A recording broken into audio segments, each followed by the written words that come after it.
Oh, and I'd like people to stop coming up to me on the street saying, you killed Han Solo. I didn't kill Han Solo. Wokeness killed Han Solo.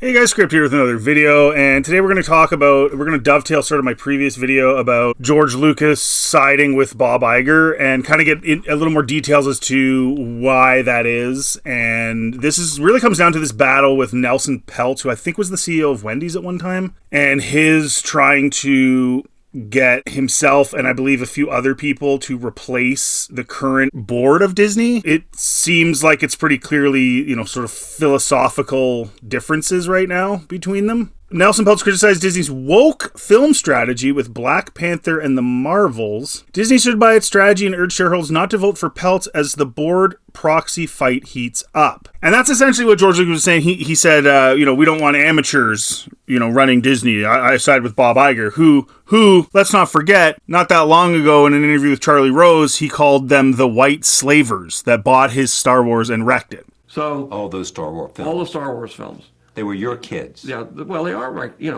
I loved them. I created them. I'm very intimately involved in them, and obviously to and sell you them sold off. them. I sold them to the white slavers that take these things and.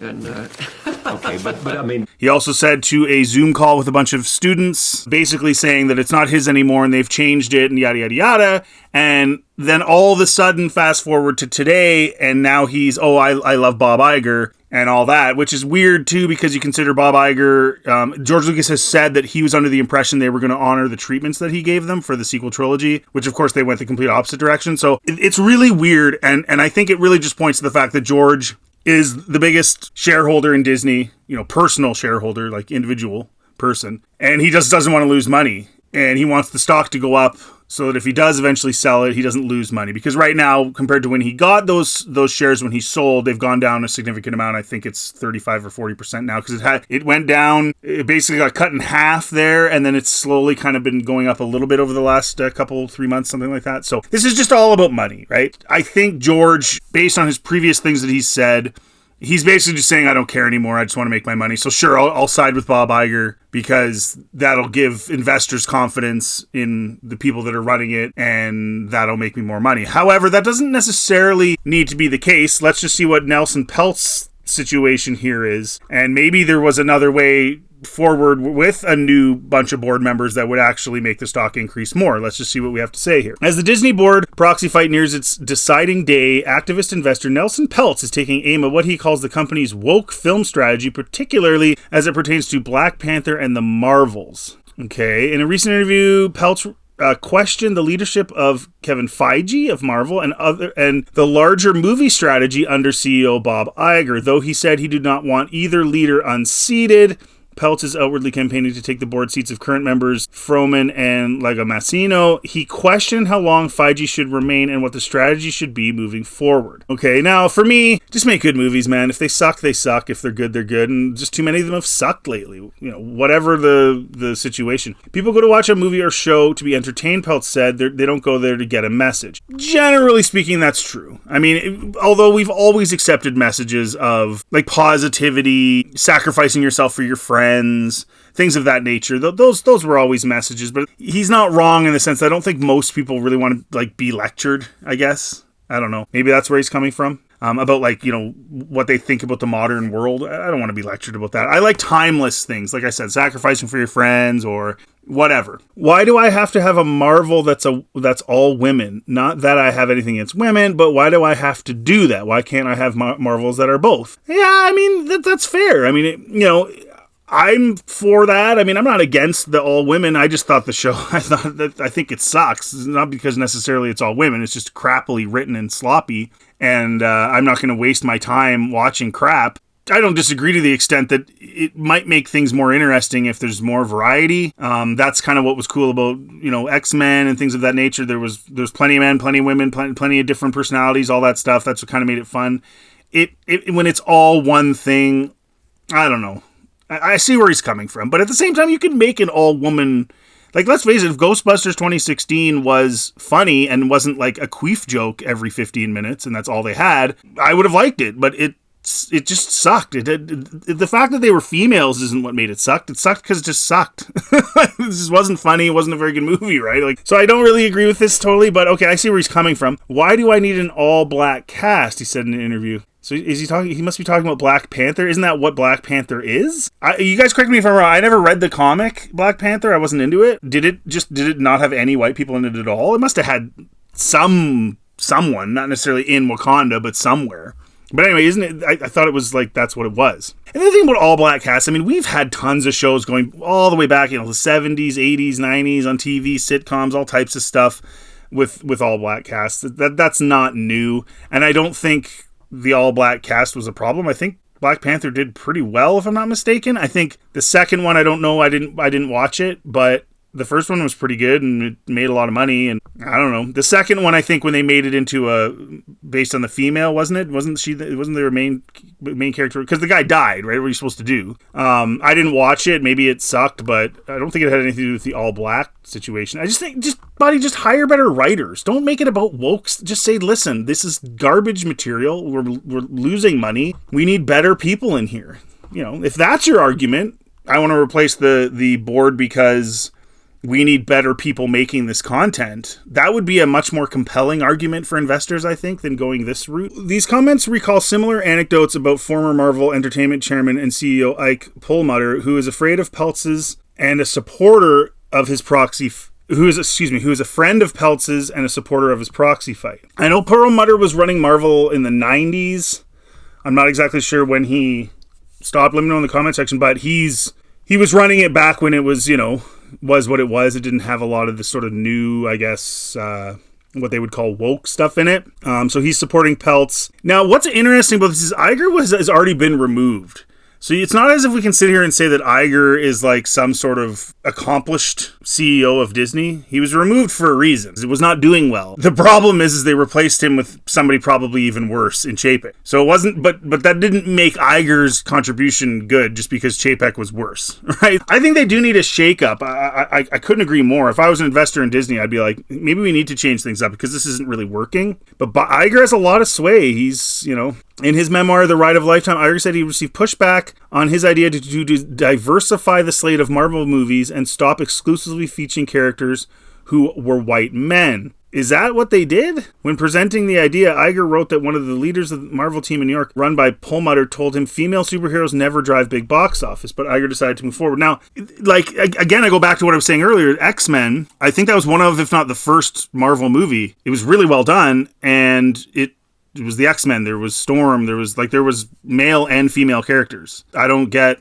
what the problem is, and I don't get why you have to focus in on and just say we're going to diversify by doing more women superheroes. There already are women in superheroes. This isn't new. What was the one X-Men movie that was entirely about Jean Grey? Jean Grey was extremely vital in all of the X-Men movies, like a very important character, got a lot of screen time. I don't get this whole thing where Iger and all these CEOs are like, we need to change what we're doing. It's like, what you were doing was still doing the female characters justice. I don't remember them being marginalized. They were a big part of the story because they've always been a big part of the story in many superhero comic books. So the whole thing for me is really, really weird. Female superheroes never drive big box office. I think they could. I think even Captain Marvel would have been fine, but it was all about she literally breaks a guy's arm and steals all his stuff in his motorcycle because he looks at her and says, "Hey babe," or something like that. It's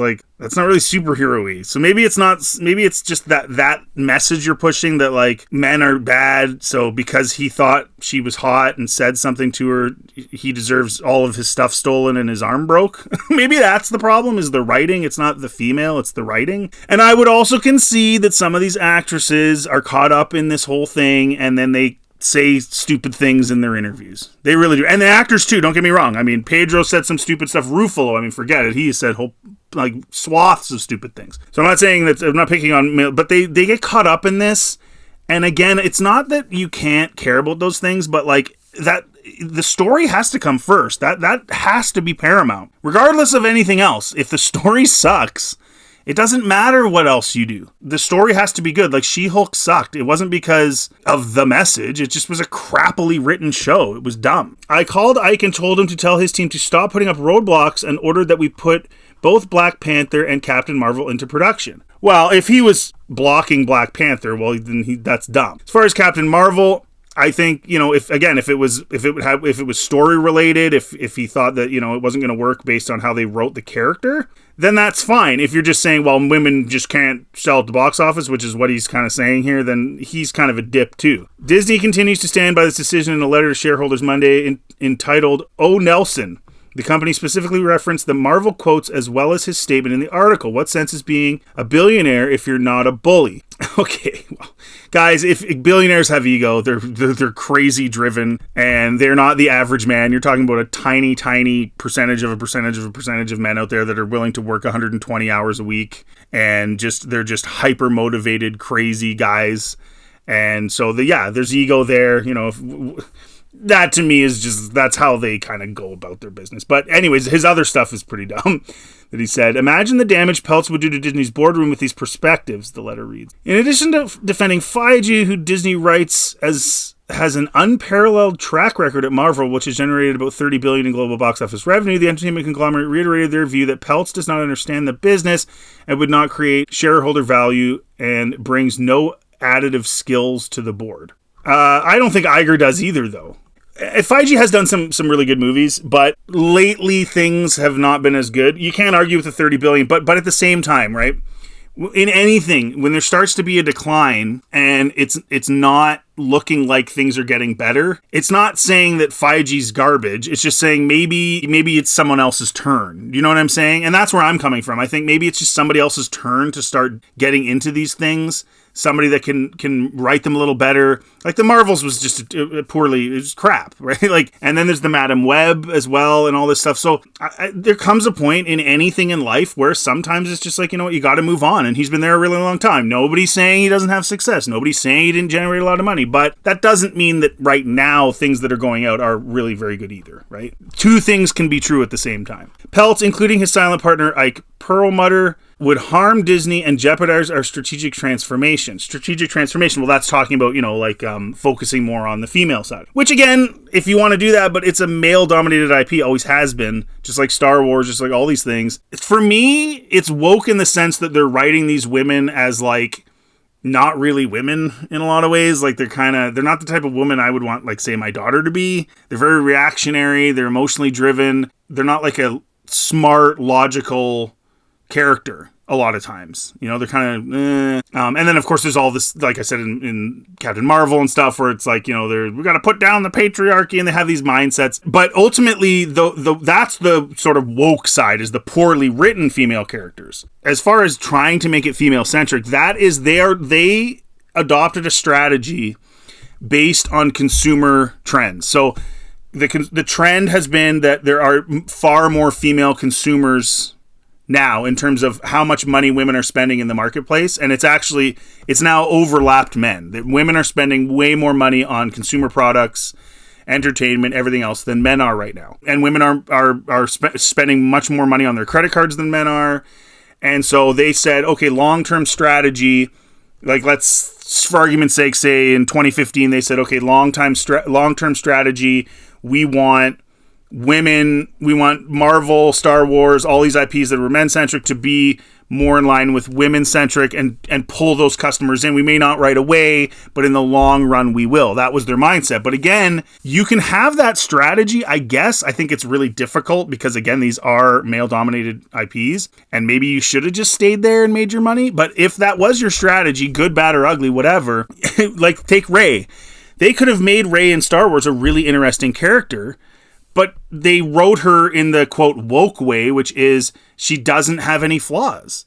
And that's not interesting. I don't think that's interesting for women either, the average woman. These women, like Kathleen Kennedy, that are super, super rich, and they don't really have to deal with any real issues like real people do every day, which is going to work, putting food on the table, having stress, dealing with high prices, things inflating, the stress of life, dealing with kids. She's just an older, rich lady, right? Like, she doesn't really face the normal everyday struggles people do.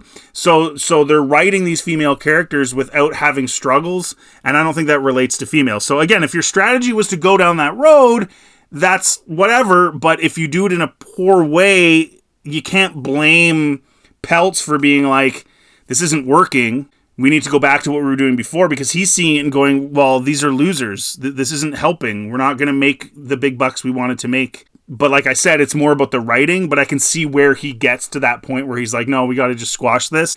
Ultimately, I think they need to replace these people just to get better people making these movies now. And like I said, it's not that Feige's bad or anybody's necessarily, KK's really bad. Okay, I'll say that. But just get new blood in there, new people running the show, and new writers, new directors, and new talent involved, instead of friends of friends and people that are writing these characters poorly.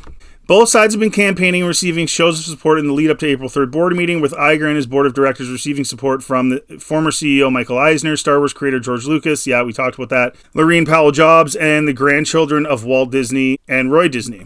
Yeah, that's a fact. Which is kind of mind-blowing to me, actually, because it hasn't exactly gone really well. I'm actually quite surprised that all of these people, but again, they're all investors, and they want to create consumer confidence, right? So that people keep investing and their stocks go back up again. I think they see it as, is my guess, but I think they see it as, if they remove the current board or members of the board and put these new people in, that would display a show of, or a lack of confidence in the brand. I don't know that that's necessarily true. I think there's a lot of investors that probably are looking at things saying, maybe we need some changes, because this isn't really having the impact and drawing in the audience like we thought it would, and drawing in consumer product. Like, guys, I said it in another video, they never did a toy line for The Rise of Skywalker. That's really telling.